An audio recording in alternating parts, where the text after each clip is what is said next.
Hello বন্ধুরা, আজ আমি তোমাদের চিকেন দম ইয়াখনি রেসিপিটা বানানো শেখাবো। এই রেসিপিটার জন্য প্রথমেই পেঁয়াজের বেরেস্তাটা ভেজে নিতে হবে। এটা আমি ভেজে নিয়েছি, এবার এটাকে আমি সাইড করে নেব।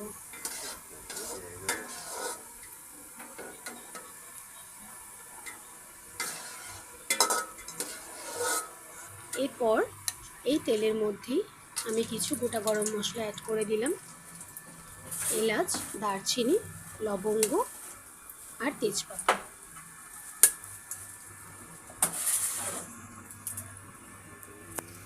এই গোটা মশলাগুলোকে আমি একটু নাড়াচাড়া করে নেব। এবার আমি এখানে কেটে রাখা পেঁয়াজগুলো অ্যাড করে দেব।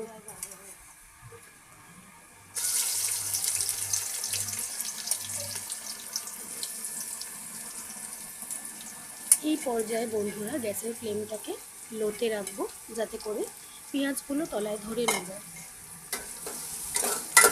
পেঁয়াজগুলো হালকা ব্রাউন হওয়া অবধি ভেজে নেব। পেঁয়াজগুলো হালকা ব্রাউন হয়ে গেছে। এবারে এখানে আমি ধুয়ে রাখা চিকেনগুলো অ্যাড করে দেব।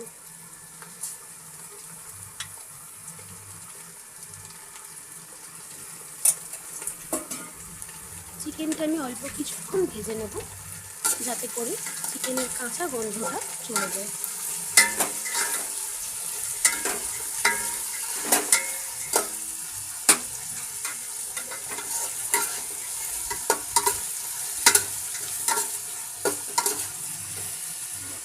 গ্যাসের ফ্লেমটাকে আমি লোতেই রেখেছি।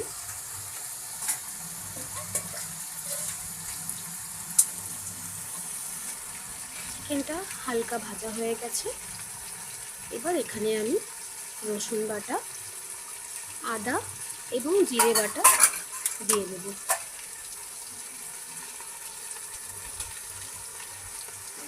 আর দেব স্বাদ মতো লবণ। আপনারা আপনাদের স্বাদ মতো লবণ অ্যাড করবেন।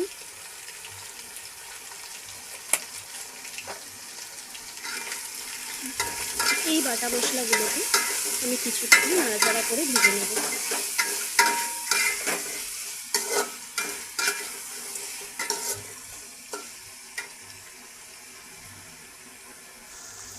এরপর এখানে আমি দুটো টমেটো ঘষে রেখেছিলাম, যেটা আমি অ্যাড করে দিলাম।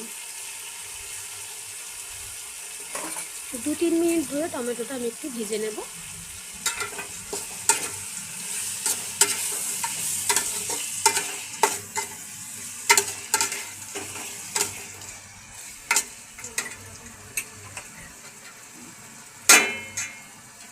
টমেটোটা প্রায় ভাজা হয়ে গেছে। এখন আমি সামান্য কিছু গুঁড়ো মশলা অ্যাড করে দিলাম।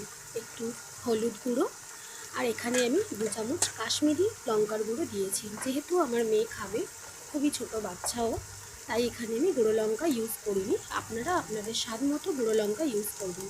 এরপর আমি এখানে বিরিয়ানির গুঁড়ো মশলা দিয়ে দিলাম।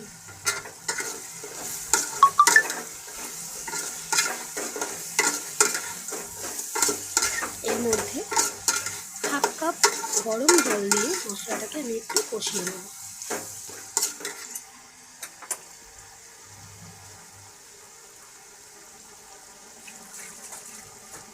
কয়েকটা চেরা কাঁচা লঙ্কা দিয়ে দিলাম ঝালের জন্য। যেহেতু আমি গুঁড়ো লঙ্কা অ্যাড করিনি, সেই জন্য আমি বেশ কয়েকটা কাঁচা লঙ্কা এখানে দিয়ে দিয়েছি।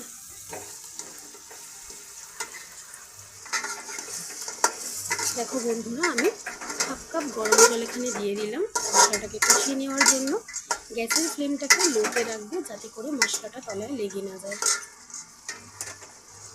মশলাটা কষানো হয়ে গেছে। এরপর আমি চালটা সেদ্ধর জন্য 5 থেকে 6 গ্লাস গরম জল অ্যাড করলাম। যেহেতু আমার চালের পরিমাণ 500 গ্রাম, সেই জন্য আমি এতটুকুই জল নিয়েছি। যদি আপনারা 1 কেজি চাল দিয়ে তৈরি করেন, তাহলে আপনারা এখানে 10 থেকে 11 গ্লাস গরম জল ব্যবহার করবেন।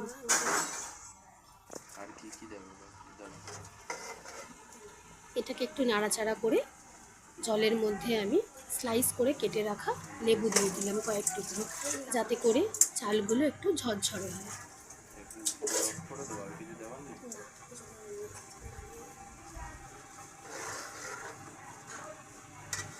এই পর্যায়ে আমরা এটা ঢাকা দিয়ে দেব। কিছুক্ষণ পর ঢাকা খুলে একবার নাড়াচাড়া করে দেব। দেখো বন্ধুরা, 50% আমার চালটা কুকড হয়ে গেছে। আরও কিছুক্ষণের জন্য ঢাকা দিয়ে ঢাকাটা খুললাম। এখন আমার প্রায় এটা রেডি। এরপর আমি দিয়ে দিলাম কিছুটা জাফরান কালারের জন্য, তার উপরে দিলাম পেঁয়াজের বেরেস্তাটা, আর আমি এর উপরে দেব কুচিয়ে রাখা ধনেপাতা। ভিডিওটা ভালো লাগলে লাইক করো, শেয়ার করো, কমেন্ট করো, আর প্লিজ চ্যানেলটা সাবস্ক্রাইব করে দিও। এরকম ভিডিও আরও দেওয়ার চেষ্টা করব। Thank you.